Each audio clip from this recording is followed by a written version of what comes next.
que es algo que me interesa que sepan y no se olviden porque van a estar viendo toda su vida dentro del aspecto laboral, cuando trabajen.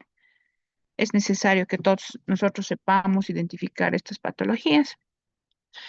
Dentro de otro tipo de infecciones que no son ya tan frecuentes a nivel pulmonar, pero igual es necesario que sepamos, es las micosis pulmonares, ¿no? Las infecciones a nivel pulmonar causadas por hongos. Habíamos llevado ya el tema de neumonía, en donde habíamos mencionado que las neumonías son causadas por bacterias. Principalmente dentro de estas bacterias están las bacterias típicas, atípicas. Hay gérmenes frecuentes en las neumonías adquiridas en la comunidad. También hay gérmenes frecuentes a nivel de las neumonías intrahospitalarias. Y bueno, habíamos mencionado que también hay otro tipo de gérmenes que causan neumonías, como por ejemplo parásitos, los virus, que ahora por la temporada del año estamos viendo frecuentemente esto de la influenza, neumonías causadas por el virus de la influenza. Y pues también otro grupo de gérmenes que causan neumonía, pueden causar o alguna afección a nivel pulmonar, son los hongos. ¿No? Los hongos en su mayoría son gérmenes oportunistas. ¿Qué quiere decir esto? Que aprovechan el estado inmunológico bajo de los pacientes para poder proliferar y producir enfermedad. Y así es como empezamos este tema, que son las micosis pulmonares. Dentro de estas micosis, pues tenemos una gran cantidad de hongos. Estos hongos, sin embargo, algunos sí son frecuentes, como la Candida albicans, que estamos viendo frecuentemente en el hospital, pero también hay otros hongos que son poco frecuentes. Sin embargo, dependiendo del lugar en donde trabajemos y dependiendo de los antecedentes del paciente, se pueden presentar. Entonces, dentro de los hongos tenemos dos tipos de grupos, ¿no? Los hongos se dividen en dos grupos que son, primeramente, ahora voy a poner punterito un momentito. Ay, no sé qué.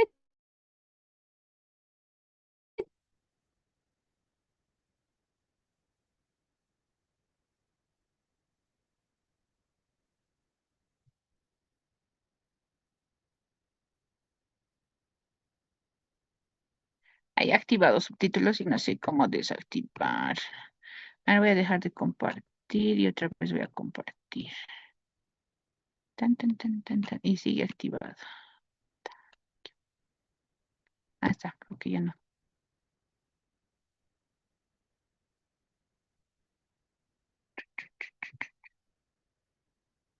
Entero láser. Ya. Entonces,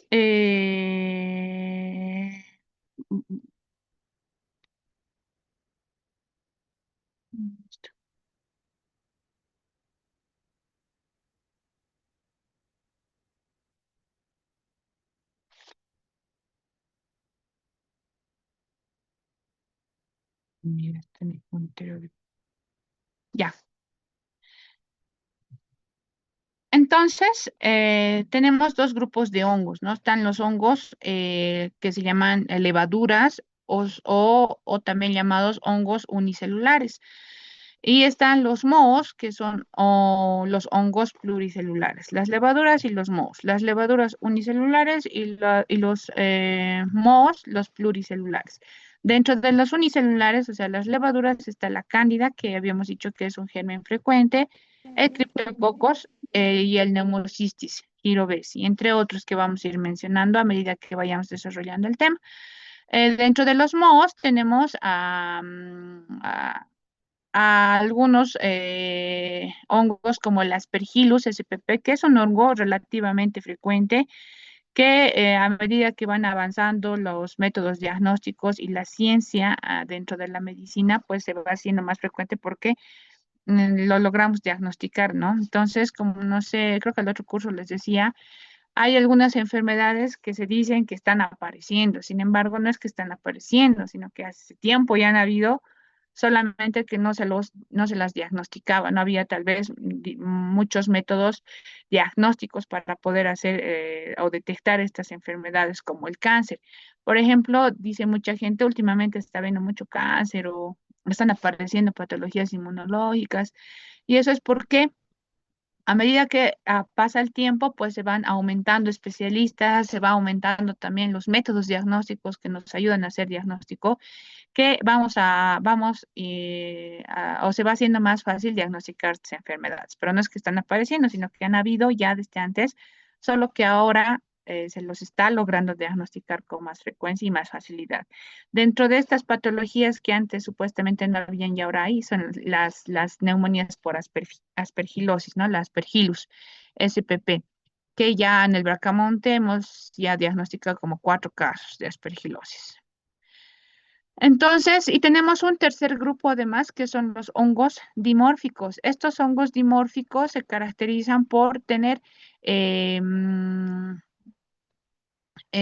los hongos los hongos unicelulares.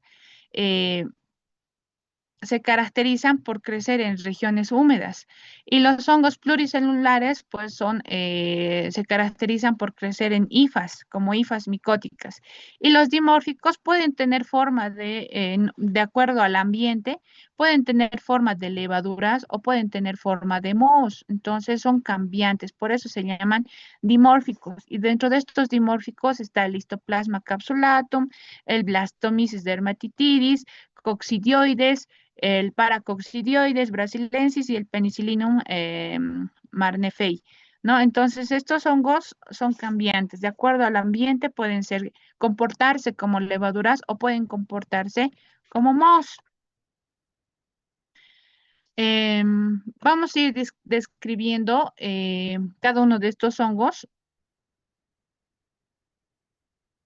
Ah, se ha trancado esta tontería. Ahí está. Ya.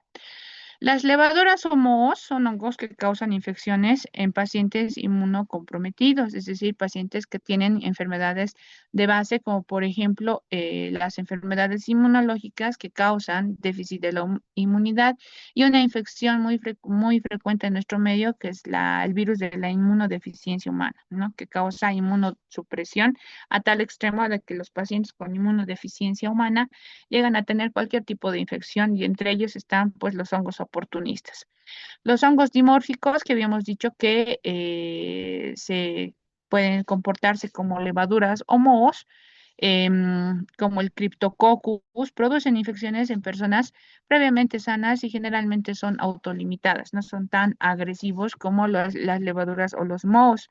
Se ha visto también un aumento importante de estas infecciones debido también al aumento importante de las enfermedades inmunológicas, como por ejemplo, perdón, la inmunosupresión, como por ejemplo la causada por el virus de la inmunodeficiencia humana. Y además también contribuye el uso de quimioterápicos y corticoides en personas inmunocompetentes, ¿no? Personas que están con alguna enfermedad de base, por ejemplo, alguna patología inmunológica como el lupus, en donde se debe usar corticoides casi de forma permanente, y otro tipo de fármacos inmunosupresores que son una condicionante para que se pueda adquirir ese tipo de infecciones. Por otro lado, también está el abuso de corticoides cuando no se requiere, ¿no? Cuando hay alguna patología infecciosa como neumonías, resfríos, a veces de todo y de nada en algunos centros de salud o algunos médicos particularmente empiezan a indicar corticoides, ¿no? Entonces eso puede contribuir a que haya una disminución de la inmunidad del paciente, y puede aparecer este tipo de patologías infecciosas por hongos. Entonces vamos a ir describiendo uno por uno algunas características especiales de estos hongos. Vamos a empezar por la histoplasmosis. Entonces, para lograr diferenciar estos hongos, para algunos de ellos hay ciertas características imaginológicas que ahorita lo vamos a ver, pero más que todo son los antecedentes. Por ejemplo, la histoplasmosis, que está causada por este hongo que es el Histoplasma capsulatum. Es un hongo que crece en los suelos, que tiene un alto contenido de nitrógeno, es decir, lugares abandonados. Se concentra el nitrógeno en lugares cerrados y abandonados, como por ejemplo las cuevas, edificios abandonados, en donde anidan aves, y particularmente los murciélagos, ¿no? Entonces, como podemos ver aquí en la imagen, a partir de ello es en donde crecen estos hongos. ¿Y cuál es el antecedente para que las personas puedan adquirir esta infección? Turistas, que, o tal vez algún paciente que por casualidad haya ido a visitar alguna cueva, algún edificio abandonado, contacto con murciélagos. Entonces, los murciélagos generalmente anidan en lugares silenciosos, abandonados, ¿no? No están en medio de las personas. Entonces, ese es el antecedente importante que tiene que entrar en nuestro interrogatorio si sospechamos de esta infección que se llama histoplasmosis. No es necesario. Si mi paciente dice, bueno, ayer, anteayer o hace una semana o he ido a visitar alguna cueva, he ido a visitar o algún lugar abandonado, pues entonces nos tiene que hacer sospechar nomás de esta patología. Y en nuestro medio, estos lugares y el tema de los murciélagos no existe mucho por el tema del clima. Sin embargo, esta patología es muy frecuente en el oriente, Santa Cruz, Beni, Pando, en donde sí hay estos animalitos y en donde también hay bastante humedad y suele haber cuevas y lugares abandonados. ¿No? Entonces, las esporas saprófitas que alcanzan el alvéolo, es decir, estas a través de los murciélagos o de estos lugares, el hombre sano va inhalando estas esporas de hongos y estas esporas de hongos van llegando hasta el alvéolo donde se van a multiplicar y las hifas capturadas por los macrófagos se diseminan y pueden diseminarse por todo el organismo, principalmente a estructuras del sistema retículo endotelial, ¿no? Entonces, es así como se produce la histoplasmosis. Em, ¿Cuál es el cuadro clínico de la histoplasmosis? En personas inmunocompetentes con una inmunidad óptima, no genera síntomas o puede generar síntomas leves, tal vez una tos irritativa, poco frecuente, pero más de eso no pasa y generalmente se autolimita. En personas inmunocomprometidas puede haber ya un aumento de estos síntomas con fiebre, tos, malestar general, infiltrados pulmonares que vamos a encontrar en la radiografía. Y algo importante en esta patología es que este hongo produce un patrón micronodular, es decir, puntillado, que generalmente es bilateral en ambos campos pulmonares. Este tipo de presentación bilateral con puntillado, patrón reticular, como están viendo aquí, no hay patrón alveolar, es un patrón intersticial.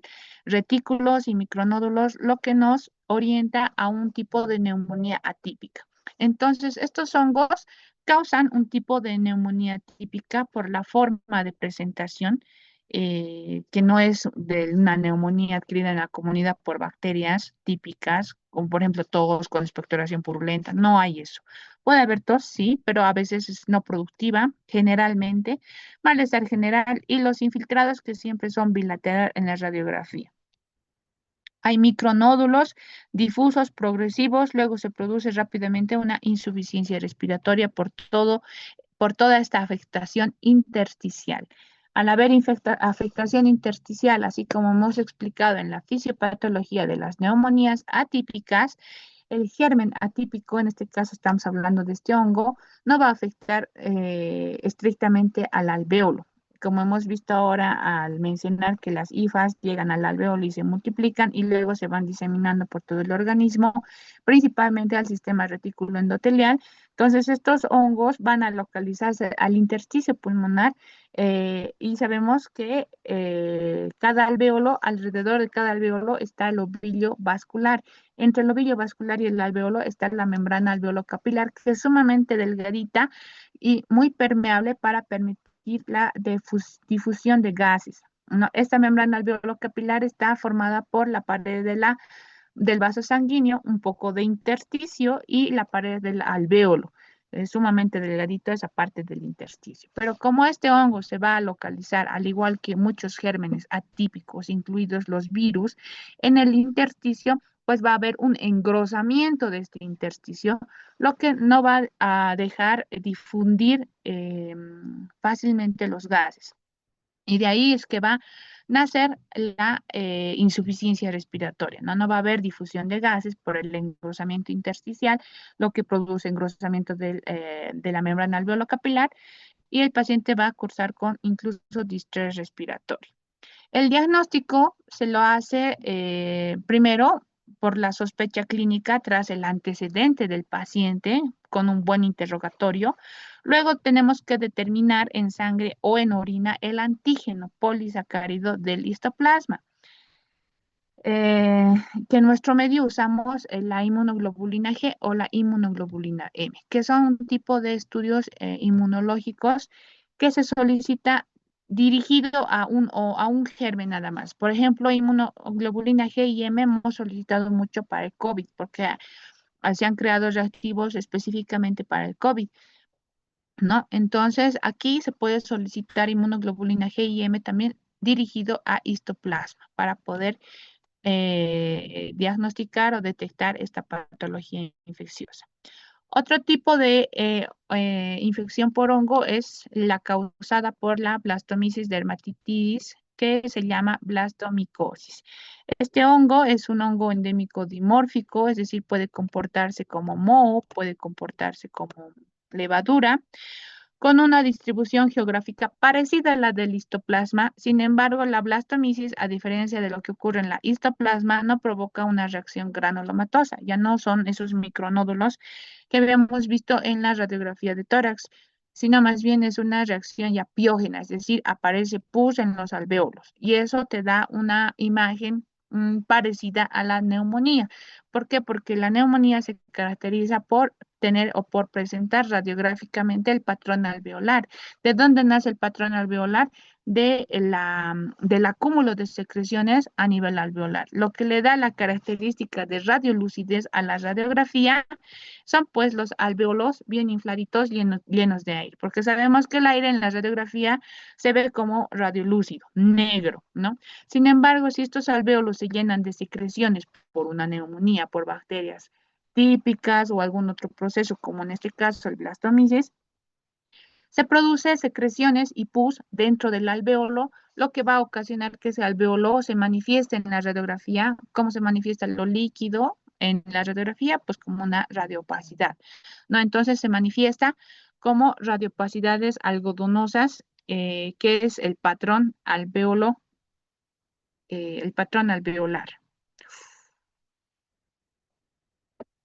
Bueno, mm, espérame un momentito, espérame.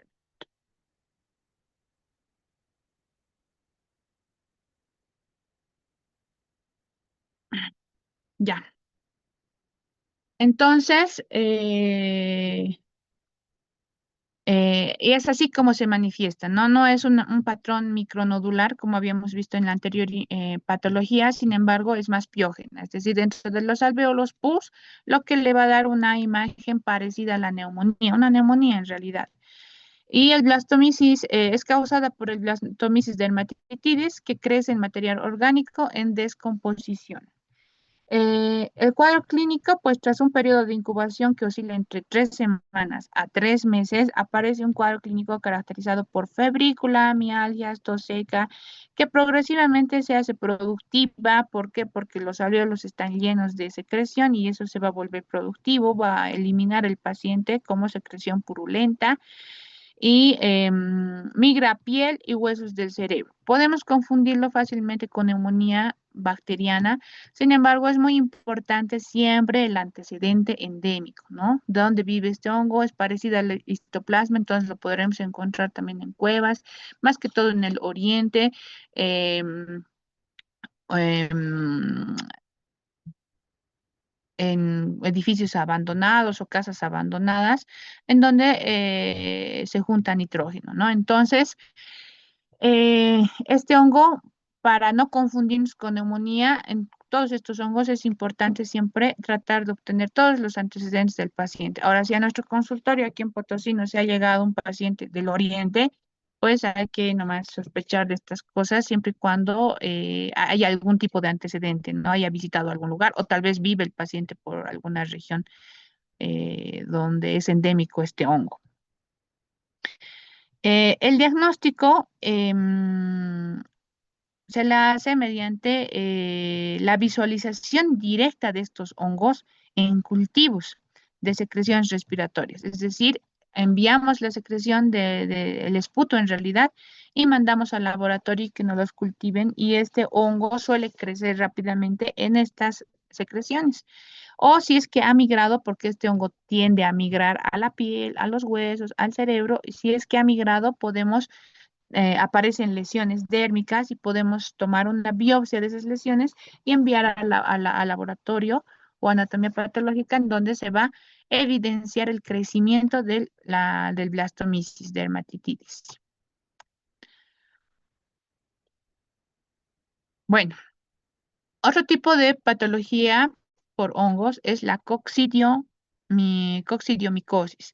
Es una enfermedad endémica del sureste de los Estados Unidos, aunque también existe en México, América Central y algunas regiones de América del Sur. El Coccidioides spp es un hongo endémico dimórfico, igual se puede comportar como levadura o como moho, en el que se incluyen dos especies, el Coccidioides imitidis y el Coccidioides posadacea. Al igual que ocurre con la histoplasmosis y la blastomicosis, la puerta de entrada siempre va a ser la vía aérea. Ahí está, ya. La puerta de entrada siempre va a ser la vía aérea y que llega hasta el alvéolo, ¿no? Al pulmón. Sin embargo, a diferencia de lo que sucede en los dos anteriores, en esta infección no se produce por las hifas, sino por las esférulas gigantes constituidas por una multitud de microesferas que se van aspirando y llegan al tracto respiratorio. Al madurar estas esferas se rompen y se propaga, y así es como se propaga la enfermedad. Entonces, igual que en la histoplasmosis, podemos encontrar un patrón difuso, infiltrados alveolares de distribución lobular. A veces es afectado solamente un lóbulo o a veces todos los lóbulos, ya sea tres en el lado derecho o dos en el izquierdo. Por ejemplo, aquí está solamente afectado el lóbulo medio, parte del inferior.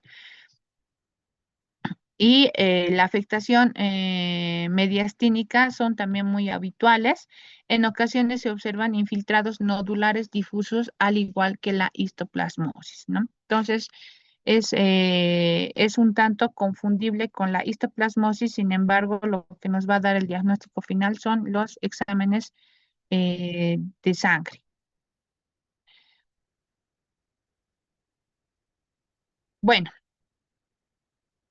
la La criptococosis es otro tipo de patología por hongo. Es una enfermedad grave causada por diferentes especies del género Cryptococcus. Es un hongo que tiene una distribución mundial.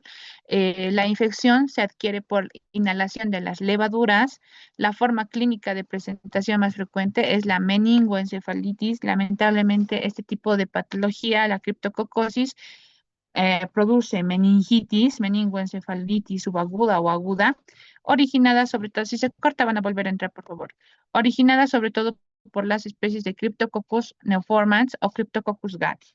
El cuadro clínico es uno de en los enfermos inmunocompetentes, la micosis o cursa con tos moderada, febrícula y lesiones nodulares de distribución periférica.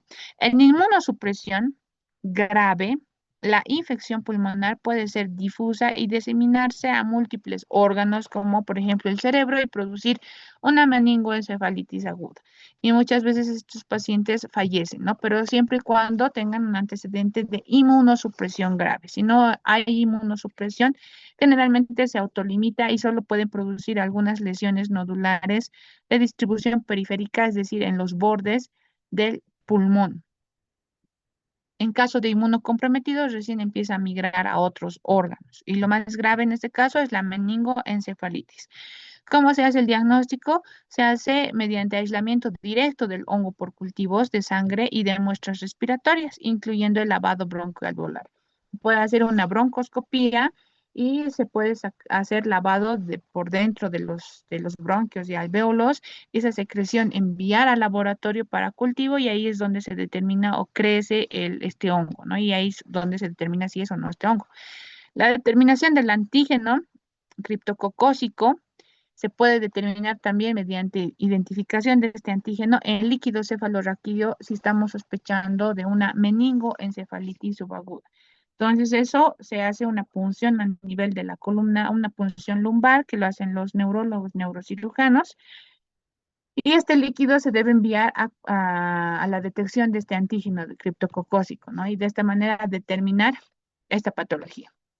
Esta patología por el criptococos no siempre es en el oriente, sino que es en cualquier parte de nuestro, puede darse en cualquier parte del país. Sin embargo, es muy característico de personas inmunodeprimidas como pacientes con VIH, más que todo. Entonces, en los pacientes con VIH tenemos que sospechar de todo, desde hongos, desde tuberculosis hasta hongos. Y bueno, los hongos oportunistas, los más oportunistas son la Cándida albicans, que nunca falta en ningún hospital ni en ningún lado. La Cándida está en todo lado. La Cándida en realidad es una levadura que normalmente se encuentra en nuestra flora microbiana de la cavidad oral. Sin embargo, en personas inmunodeprimidas, ya sea personas con diabetes, en personas con insuficiencia renal crónica o con patologías inmunológicas, cáncer, o peor todavía a personas portadoras del virus de la inmunodeficiencia humana, pues esta cándida tiende a proliferar y producir enfermedad. La cándida CPP es una levadura unicelular comensal habitual de la mucosa orofaringea y el tracto digestivo. En la gran mayoría de los casos, la infección del parénquima pulmonar es secundaria cuando se produce una diseminación hematógena. Es decir, esta cándida va creciendo tanto que va hasta la sangre y de la sangre pues se distribuye a todos los órganos, ¿no? Incluido el pulmón. Solamente en caso de invasión hematógena es que recién se evidencia lesiones pulmonares. Si no hay invasión hematógena, entonces no se evidencia lesiones pulmonares. Y en este sentido, el aislamiento de la Candida CPP en secreciones respiratorias no permite establecer el diagnóstico. Muchas veces nosotros solicitamos hisopado faríngeo o solicitamos cultivo de esputo en donde nos sale cándida la mayoría de las veces, pero no quiere decir que el paciente ya esté enfermo de cándida. ¿Por qué? Porque necesita estar totalmente infestado para que realmente a nivel pulmonar haya estas lesiones por cándida y sea una enfermedad por cándida, ¿no? Una candidiasis. Sin embargo, muchas veces lo que detecta el cultivo o los estudios de hisopado faríngeo solamente es la microbiota o el germen microbiano normal que tenemos en la orofaringe, que es la cándida, ¿no? Entonces, no es suficiente como para diagnosticar a un paciente que está con una candidiasis respiratoria. Entonces, para ello se tiene que demostrar la existencia de una invasión parenquimatosa en muestras procedentes de biopsias pulmonares. Tendríamos que sacarlo en una parte de tejido pulmonar y demostrar que la cándida está ahí, pero más práctico es hacerle un hemocultivo y detectar si hay cándida o no en sangre. Y ahí recién podemos sospechar de que el paciente está invadido de cándida. Las manifestaciones clínicas producidas por una candidiasis invasiva no son específicas y se asemejan a las de cualquier otra bacteria. La diseminación puede llegar a casi cualquier órgano o estructura, incluyendo el sistema nervioso central, los huesos largos, los discos intervertebrales y el pericardio, la piel y también la pleura. El tratamiento con fluconazol, aquí sin mucho ojo, el tratamiento con fluconazol, el fluconazol es el tratamiento para la cándida, no para la candidiasis. Sin embargo, el fluconazol, mediante algunos estudios que se han realizado, también está indicado no siempre en una invasión por candidiasis, sino que lo podemos usar de manera profiláctica en pacientes que tengan o sean tendentes a que estos hongos oportunistas causen enfermedad, como por ejemplo pacientes inmunodeprimidos hospitalizados diabéticos que, que sean tendentes a desarrollar una candidiasis, pues en estos pacientes no tenemos que esperar a que se produzca una invasión por cándida, sino que podemos iniciar de forma profiláctica el fluconazol. Y en mi caso tengo bastantes pacientes respiratorios crónicos, como por ejemplo los EPOC, los pacientes con enfermedad pulmonar obstructiva crónica, principalmente, y luego están los pacientes con asma, que, bueno, frecuentemente hacen infecciones pulmonares recurrentes y por lo tanto en estos pacientes yo en la mayoría inicio un fluconazol de forma profiláctica. ¿Por qué? Porque este hongo oportunista está en todo lado. Mis pacientes son comprometidos por sus patologías de base pulmonares. ¿No? Entonces, el fluconazol en sujetos con riesgo sin evidencia de una candidiasis puede estar indicado cuando persiste fiebre, a pesar de la instauración de tratamiento antibacteriano.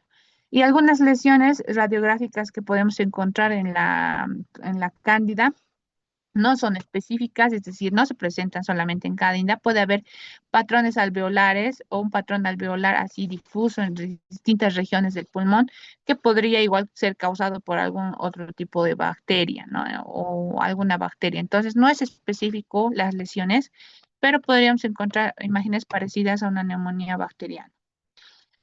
La mucormicosis. La mucormicosis, que un tiempo ha aparecido, bueno, no ha aparecido, sino que se ha escuchado dentro de la pandemia en pacientes que han estado hospitalizados en terapia intensiva, en donde eh, ha salido en varios cultivos estos hongos, y estos hongos han salido en estos pacientes porque el COVID se ha caracterizado por producir inmunosupresión a todas las personas con COVID, por más síntomas o que tengan o sean asintomáticos, ha producido inmunosupresión. Entonces, por eso es que ha empezado a desarrollarse en un tiempo este hongo en estos pacientes en terapia intensiva, ¿no? Entonces, la mucormicosis está causada por organismos del orden de los mucorales. Es una infección grave, es angioinvasiva, es decir, invade vasos, que suele afectar a pacientes que padecen diabetes mellitus grave, es decir, pacientes inmunocomprometidos con neutropenia prolongada o que han recibido trasplante de precursores hematopoyéticos. La infección pulmonar remeda a una aspergilosis pulmonar invasiva y se manifiesta por lesiones cavitadas, condensaciones e incluso el signo de la media luna, que ahorita vamos a ver en el aspergilosis. Entonces, es similar a la aspergilosis, algunas lesiones que podría producir este hongo, la mucormicosis, se van a acordar, ahorita vamos a avanzar aspergilosis. La forma de presentación más común es la enfermedad sinusal invasiva, que puede extenderse localmente a las órbitas y al sistema nervioso central, principalmente en pacientes con diabetes mellitus tipo 2. La enfermedad pulmonar lo es en los pacientes o aparece en los pacientes hematológicos, pacientes con leucemias, pacientes con alguna enfermedad hematológica. La supervivencia depende de un diagnóstico precoz y un tratamiento también precoz, ¿no? Puede haber tratamiento únicamente médico con medicamentos o puede haber el tratamiento quirúrgico. Si es que ya hay cavidades, a veces lo mejor es retirar toda esa cavidad quirúrgicamente, es decir, toda esa parte del pulmón. Y listo. De esa manera evacuamos totalmente al hongo. El fármaco antifúngico de elección es la anfotericina B. Por si acaso no estamos viendo tratamiento de todas estas patologías, porque al final vamos a mostrar